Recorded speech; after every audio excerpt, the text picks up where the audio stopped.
Confissões de Santo Agostinho, livro 7, segunda parte.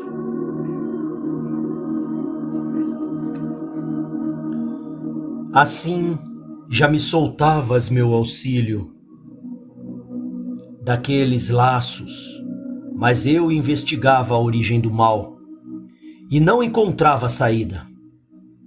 Tu, porém, não deixavas que as oscilações do meu pensamento me afastassem da fé, pela qual cria que tu és, e que a tua substância é imutável, que te ocupa dos homens e os julgas, e que puseste em Cristo, teu Filho, nosso Senhor, e nas sagradas Escrituras aprovadas pela autoridade de tua Igreja Católica, o caminho da salvação humana, rumo àquela vida que haverá depois da morte. Guardando e consolidando esses princípios inabaláveis em minha mente, procurava insaciável a origem do mal. Que dores de parto para meu coração, que gemidos, meu Deus! E lá estavam teus ouvidos, sem que eu soubesse. E enquanto procurava em silêncio, altos sons subiam à tua misericórdia. Era minha mente se remoendo calada. Tu sabias que sofria, e homem nenhum.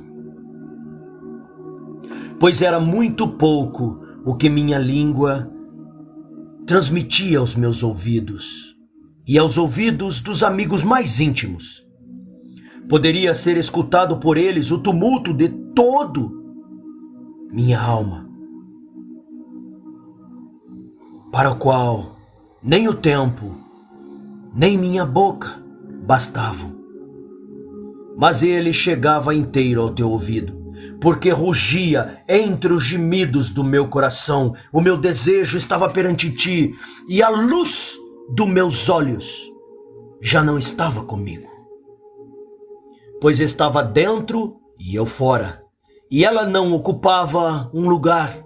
Eu, porém, prestava atenção às coisas que ocupavam um lugar, mas não encontrava ali um lugar para repousar.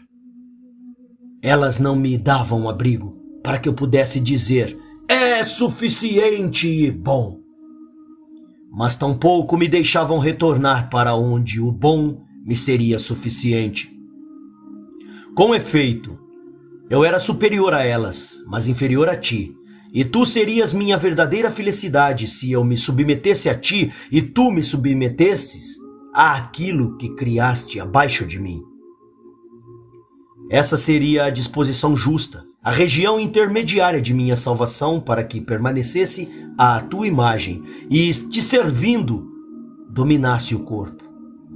Mas como eu me insurgia soberbamente contra ti e investira contra o Senhor sobre a cobertura espessa do meu escudo, até essas coisas ínfimas me sobranceavam e me oprimiam, e nunca encontrava alívio ou respiro.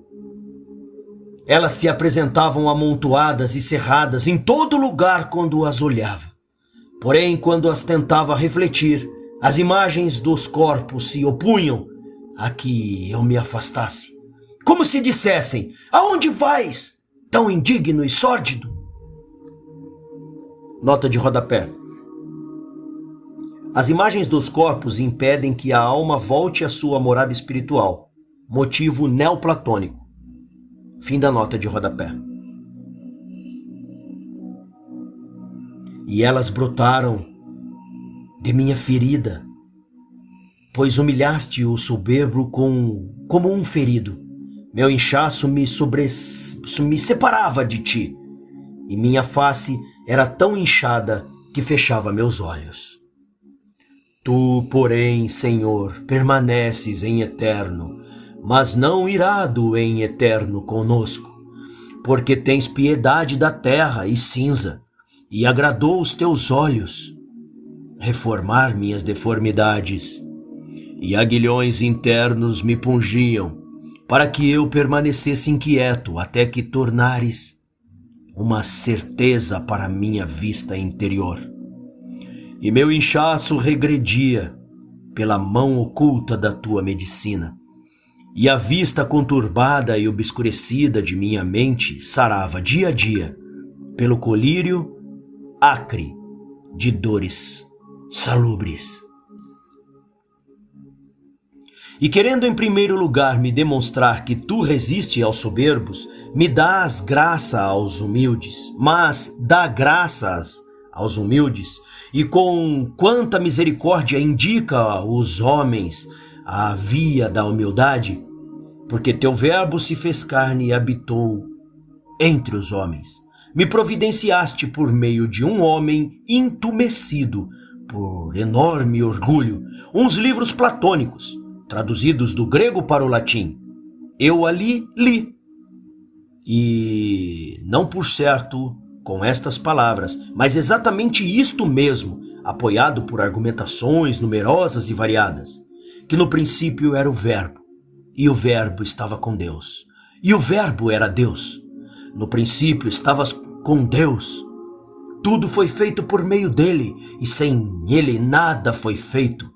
O que foi feito nele era a vida, e a vida era a luz dos homens. E a luz brilhava nas trevas, mas as trevas não a aprenderam. E que a alma do homem, embora dê testemunha da luz, não é a luz, mas o Verbo de Deus. Este é a verdadeira luz, que ilumina todo homem vindo neste mundo, e que ele estava no mundo, e o mundo foi feito por ele, mas o mundo não o reconheceu. Porém ele veio para o que era seu, e os seus não o receberam. Mas a quantos o receberam, deu o poder de se tornarem filhos de Deus, crendo no seu nome. Isso não li naqueles livros.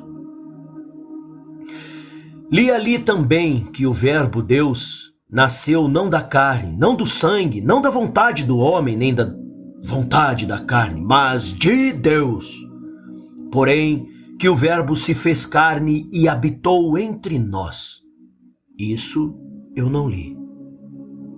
Encontrei de fato naqueles livros, dito diferentemente e de várias formas, que o Filho era a condição do Pai e não se considerava abusivamente igual a Deus, porque é o mesmo por natureza.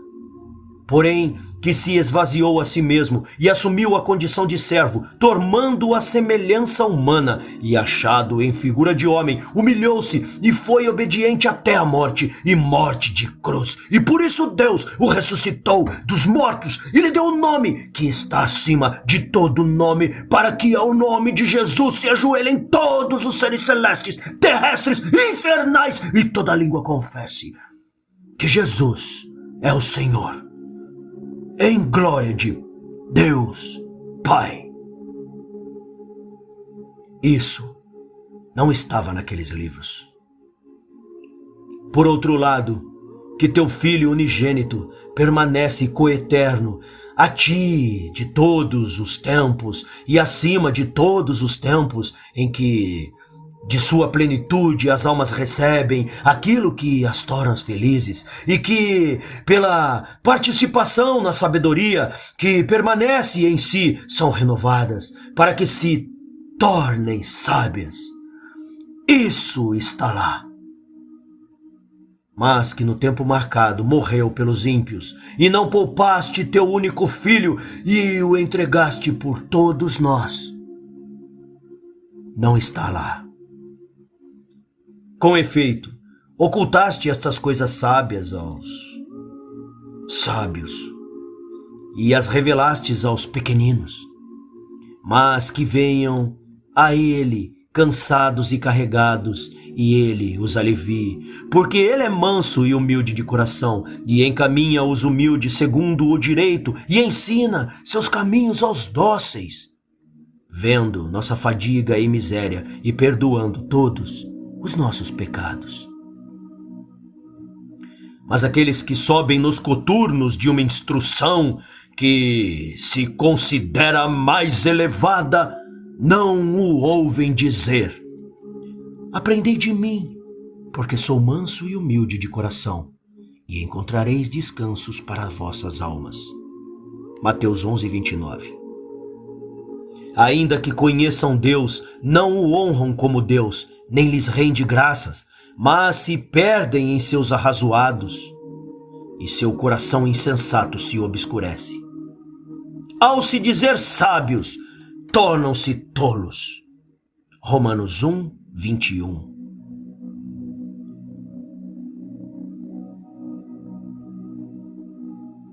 Pois ali também encontrava tua glória incorruptível, transformada em ídolos e vários simulacros, à semelhança da imagem do homem corruptível, de aves, quadrúpedes e répteis, isto é, a comida egípcia pela qual Esaú perdeu sua primogenitura, porque o povo primogênito honrou em teu lugar a cabeça de um quadrúpede, voltado em seu coração para o Egito, e curvando tua imagem, sua alma, diante da imagem de um bezerro, comedor de capim. Encontrei ali esse alimento, mas não o comi. Com efeito, Senhor, quiseste tirar o ultraje da minoridade de Jacó, para que maior servisse o menor, e chamasse os gentis para compartilhar sua herança. Mas eu vim a ti dos gentis, e refleti sobre o ouro que quiseste que o teu povo levasse do Egito, porque era teu, onde quer que se encontrasse. Nota de rodapé.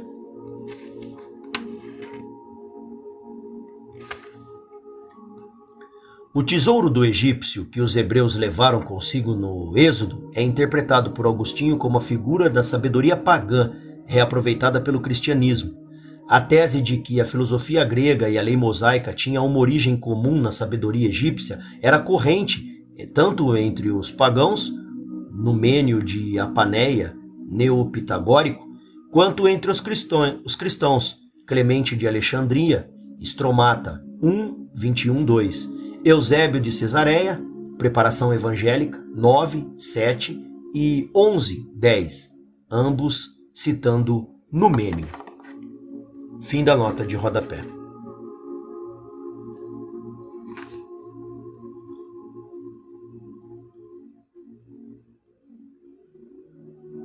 Onde eu parei aqui? Ah, achei. Desculpa, tá, pessoal? É que a rodapé estava na outra página. Continuando. E disseste aos atenienses, por meio de seu apóstolo, que em ti vivemos, nos momentos e existimos, como alguns dos vossos, aliás, também disseram. E é aquela, de fato, fonte destes livros. Nova nota de rodapé. Atos 17:28. Neste trecho, fragmento do discurso de Paulo no Areópago de Atenas, o inciso "como disseram" remete originalmente à frase seguinte, criação do poeta Arato, abre aspas, porque somos também de sua graça, fecha aspas. Agostinho, porém, o relaciona à frase anterior, que apresenta muita semelhança com expressões neoplatônicas. Conferir especialmente Plotino, Enéadas 6, 9, 7-11. Seguindo nisso uma interpretação de Ambrósio sobre Isaac e a alma, 1:78. Ver P. Corcelli, Recherche sur les Confessions de Saint Augustin, Paris, Bocard, 1950, páginas 106-38. Fim da nota de rodapé. Mas não servi aos ídolos egípcios que aqueles que trocaram a verdade de Deus pela mentira e serviram a criatura em lugar do Criador, celebravam com teu ouro. Mas, incitado por aqueles livros a voltar para mim mesmo, penetrei no meu íntimo conduzido por ti, e consegui, porque tu te tornaste meu auxílio. Penetrei e vi, pelo olhar de minha alma, pelo que vale, acima do próprio olhar da minha vida, acima da minha mente, uma luz imutável. Não esta luz ordinária e visível por qualquer carne, nem uma maior, mas do mesmo gênero, como se brilhasse com muito mais claridade e ocupasse todo o espaço. Não era assim, mas diferente, bem diferente de tudo isso. E não estava acima de minha mente, como o óleo está sobre a água, ou o céu sobre a terra, mas era superior, porque me fez, eu inferior, porque fui feito por ela. Quem conhece a verdade, a conhece, e quem a conhece, conhece a eternidade. A caridade a conhece. Ó eterna verdade e verdadeira caridade e cara eternidade. Tu és meu Deus. Para ti suspiro dia e noite. E quando te conheci pela primeira vez, tu me levantastes para que visse que o que via era, e que eu, o vidente, ainda não era. E golpeaste com força, irradiando de mim a debilidade do teu olhar, e eu estremeci de amor e de horror. E descobri que estava longe de ti, no reino da dessemelhança, como se ouvisse tua voz dizer do alto: eu sou o alimento dos grandes, cresce e me mastigarás. E não mudarás em ti como o alimento da tua carne, mas tu mudarás em mim. E reconheci que educaste o homem pela sua iniquidade e fizeste minha alma se desfazer como uma teia de aranha. E disse: por acaso é nada a verdade se não se expande por espaços finitos ou infinitos? E tu clamastes de longe: sim, certamente eu sou aquele que é.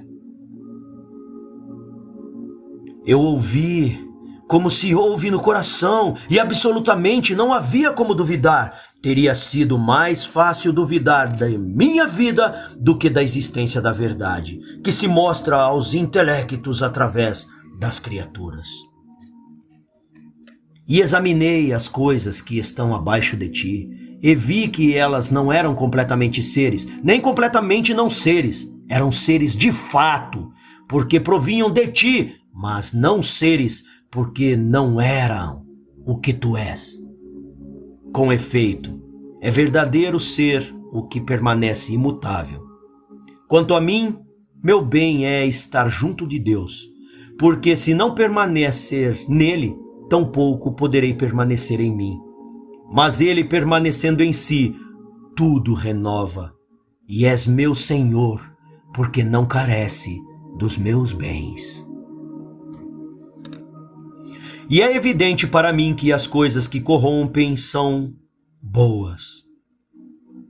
Não poderiam se corromper nem se fossem bens supremos, nem se não fossem boas, porque se fossem bens supremos seriam incorruptíveis.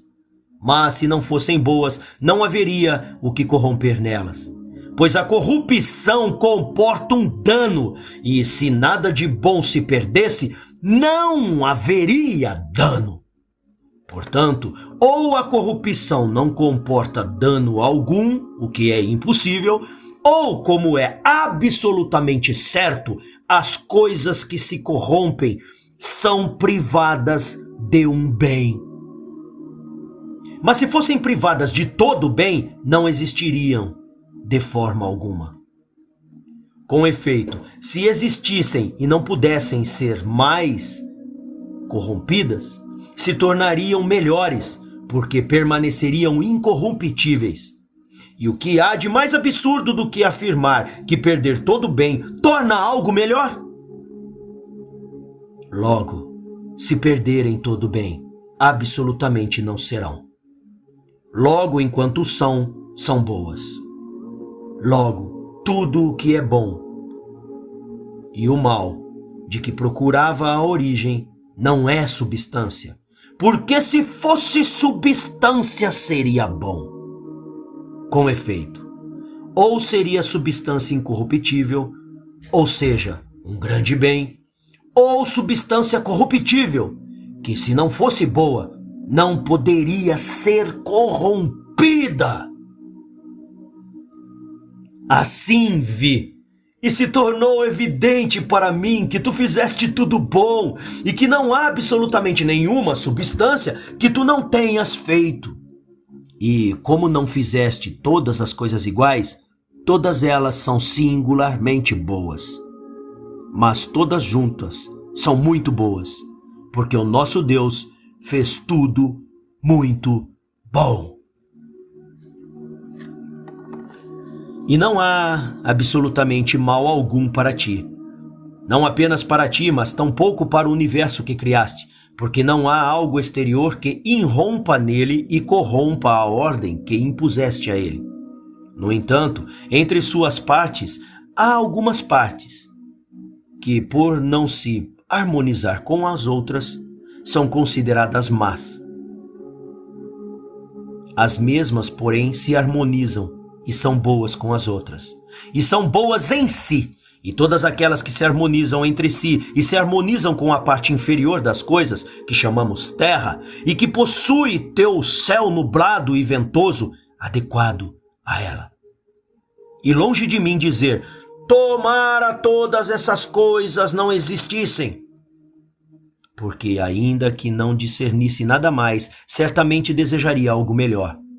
Mas já deveria te louvar só por elas, porque manifestam que deve ser louvados os dragões da terra e todos os abismos, o raio, o granizo, a neve, o gelo, o vento da tempestade, que cumprem tua palavra, as montanhas e todas as colinas, as árvores frutíferas e todos os cedros, as feras e todos os gados, os répteis e os pássaros voadores, os reis da terra e todos os povos, os príncipes e todos os juízes da terra, os rapazes e as donzelas, os velhos com os jovens, louvem teu nome.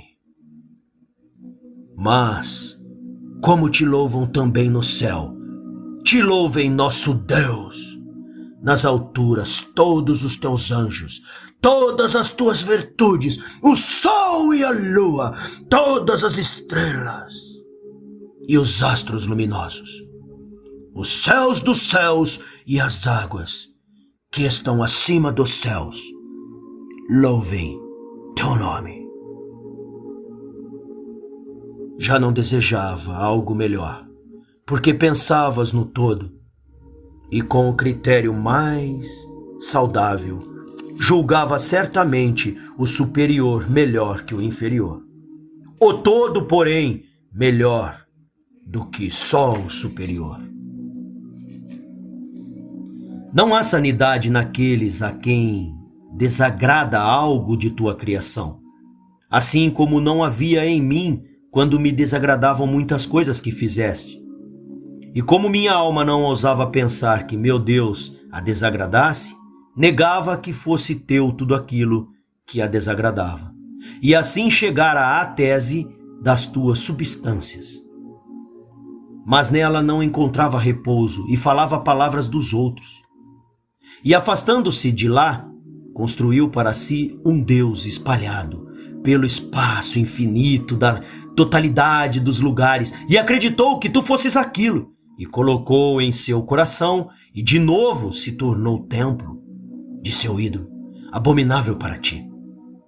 Mas depois que acalentaste a cabeça do ignorante e fechaste meus olhos para que não vissem o que é vão, descansei um pouco de mim mesmo, e minha loucura adormeceu.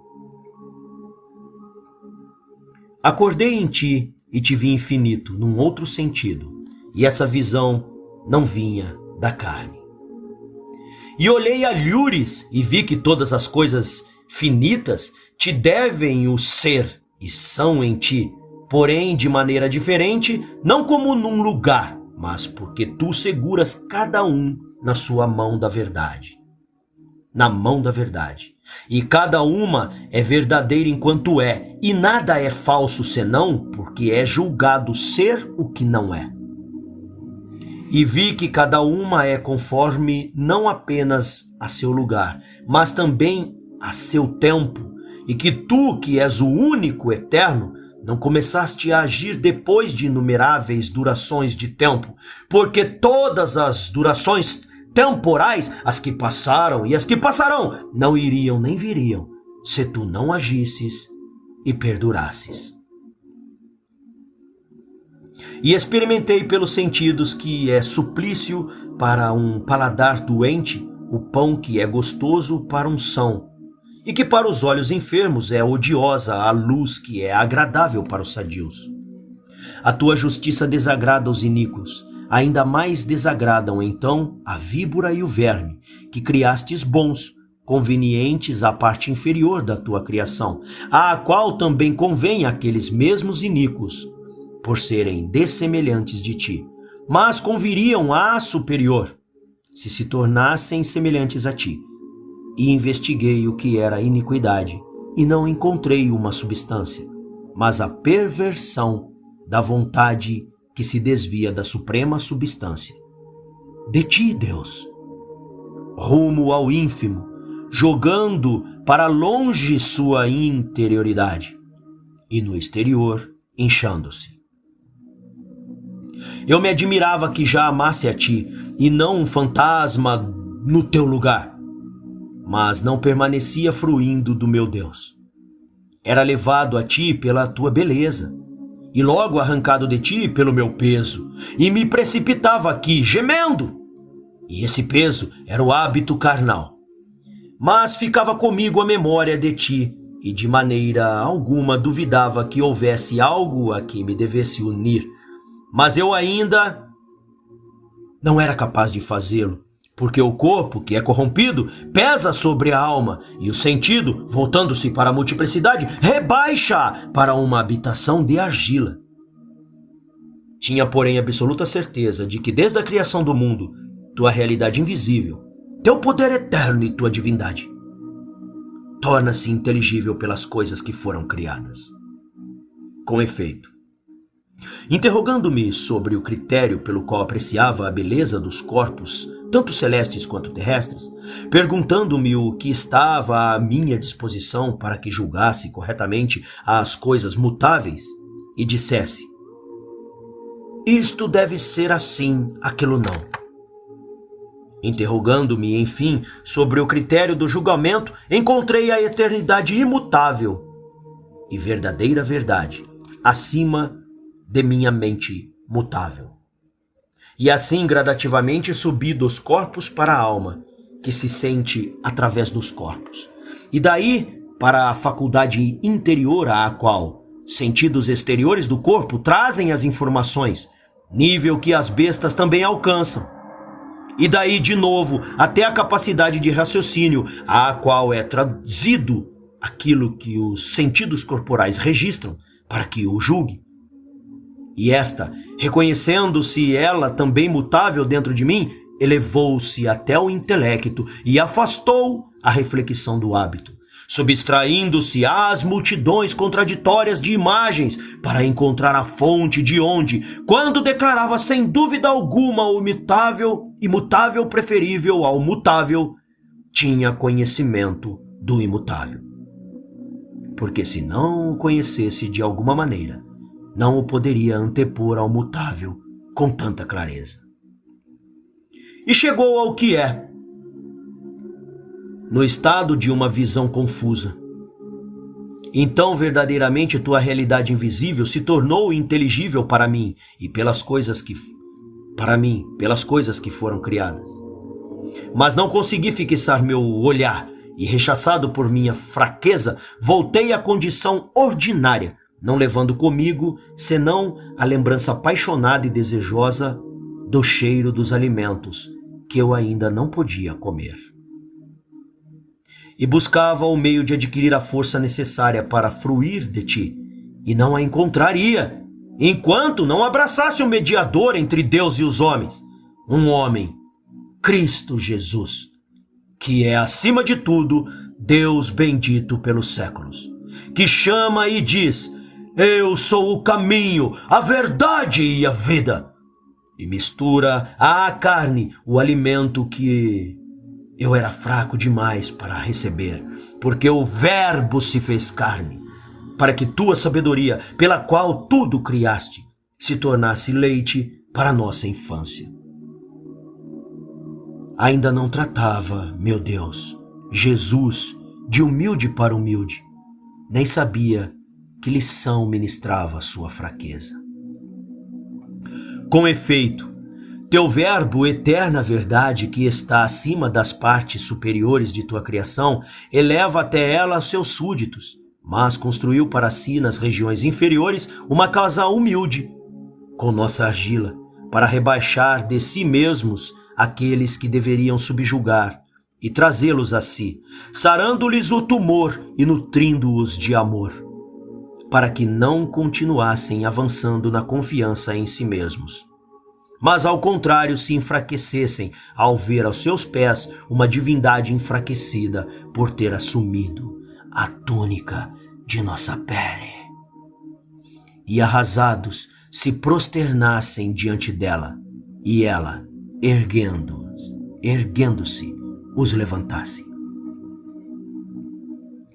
Mas eu julgava diversamente de nosso Senhor Jesus Cristo. Pensava apenas que era um homem de excelsa sabedoria, que ninguém poderia igualar, sobretudo porque, tendo nascido milagrosamente de uma virgem para mostrar que os bens temporais devem ser menosprezados para que se adquira a imortalidade, parecia-me que, por tão grande solicitude divina para conosco, merecia uma autoridade tão grande em seu magistério. Mas que magistério sagrado estava no Verbo feito carne, não podia nem sequer suspeitá-lo. Sabia apenas pelos autores que deixaram escrito sobre ele que se comeu e bebeu, dormiu e andou, ficou feliz e triste, falou. Aquela carne não podia estar unida ao teu Verbo sem uma alma e uma mente humanas.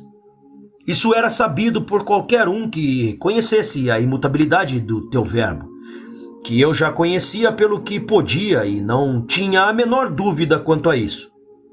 Com efeito, ora mover os membros do corpo segundo a vontade, ora não movê-los.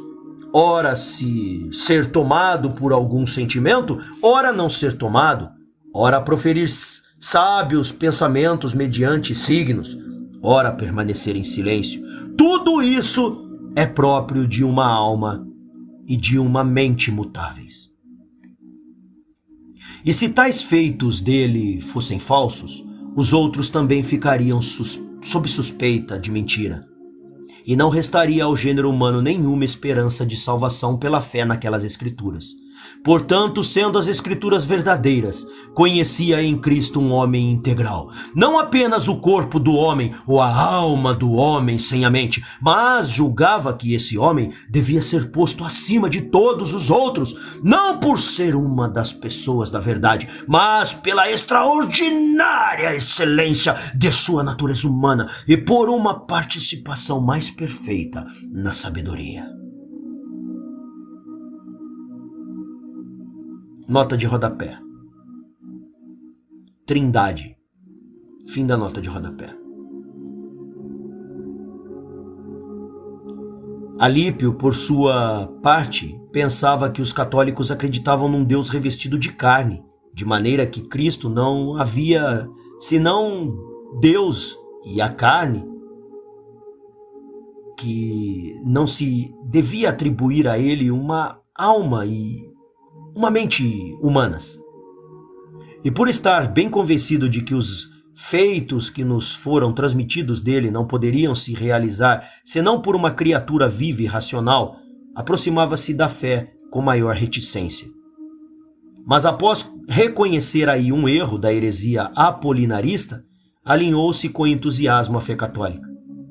Quanto a mim, confesso que só aprendi mais tarde de que maneira a verdade católica se distingue da falsidade de Fotino, no que diz respeito ao Verbo se fez carne.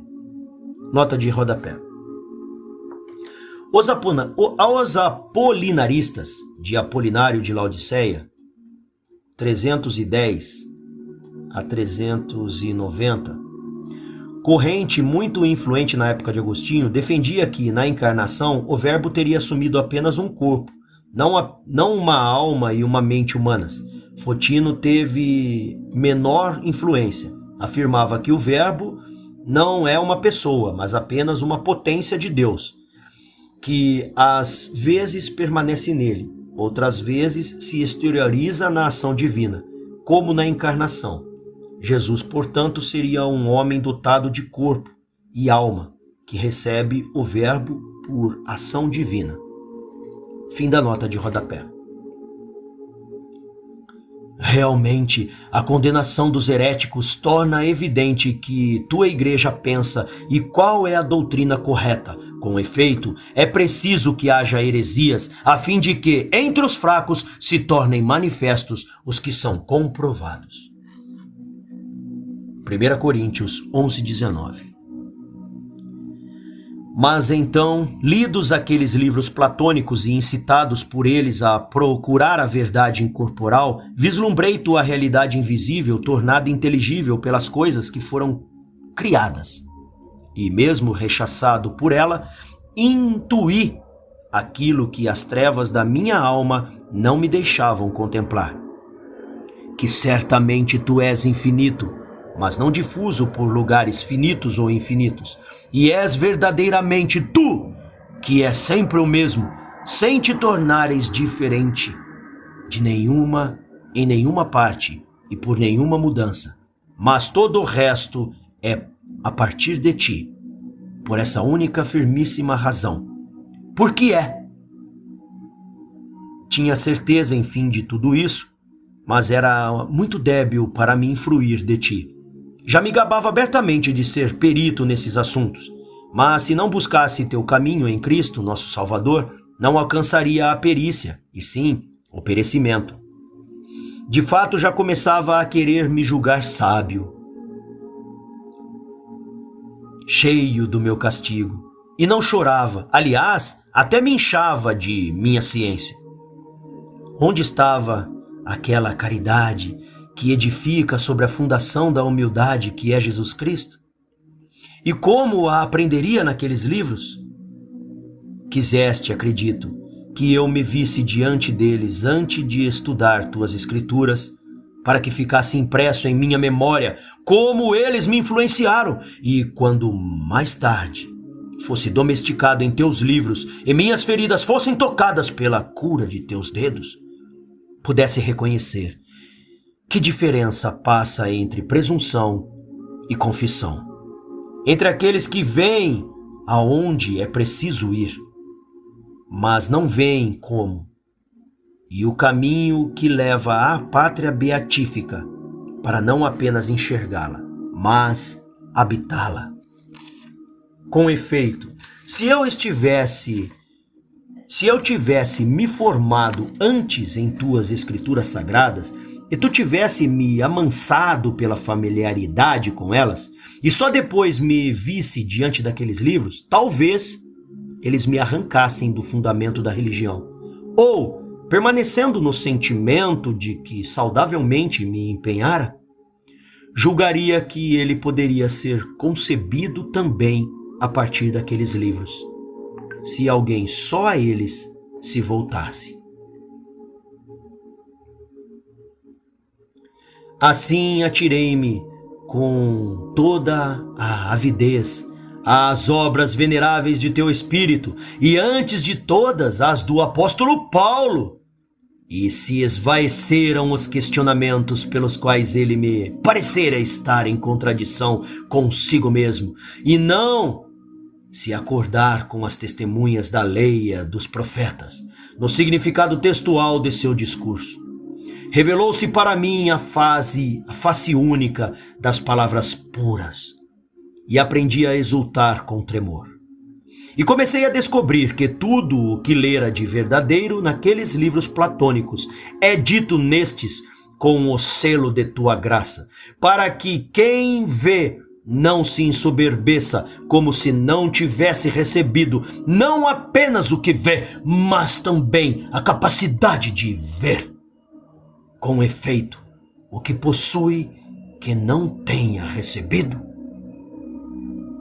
E para que não apenas seja incitado te ver, tu que permanece sempre o mesmo, mas também sare alcançando-te, e para que aquele que não consegue te ver de longe, todavia ande pelo caminho pelo qual possa chegar a ver e alcançar.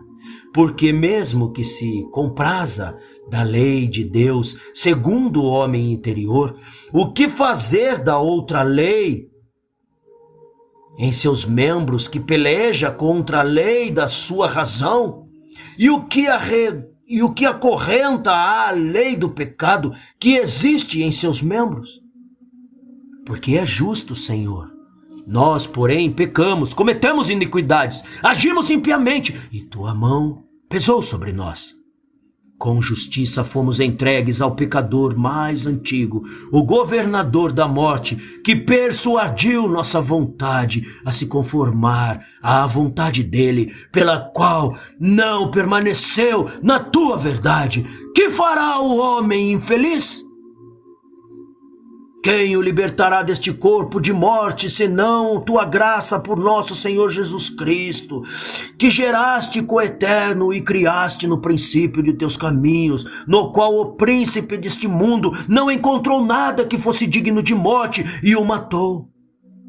E assim apagou o título de dívida que existia contra nós. Aqueles livros não contêm isso. Aquelas páginas não contêm o vulto desta piedade, as lágrimas da confissão, o teu sacrifício, o espírito atribulado, o coração esmagado, o teu sacrifício humilhado, a salvação do povo, a cidade esposa, o penhor do Espírito Santo, o cálice do nosso resgate. Lá ninguém canta. Não está a minha alma submetida a Deus? Pois dele vem minha salvação, ele é meu Deus e minha salvação, meu refúgio. Não mais vacilarei. Lá ninguém ouve chamar: vinde a mim, vós que estáis cansados. Não se designaram a aprender dele, porque é manso e humilde de coração. Com efeito, ocultastes essas coisas dos sábios e doutores, e a revelastes aos pequeninos. Mas uma coisa é ver a pátria da paz do alto, de uma selva montanhosa, e não encontrar o caminho para ela, e vagar inutilmente por passagens impérfias, cercadas pelos assaltos e as insídias de desertores fugitivos, guiados por seu chefe, leão e dragão. Outra coisa é conhecer a via que leva até lá, protegida pela supervisão do comandante celeste, onde os que desertaram a milícia celeste não rapinam, pois a evitam como um suplício. Essas coisas penetravam nas minhas vísceras de muitas maneiras admiráveis. Quando lia o menor dos teus apóstolos, considerava tuas obras e me espantava.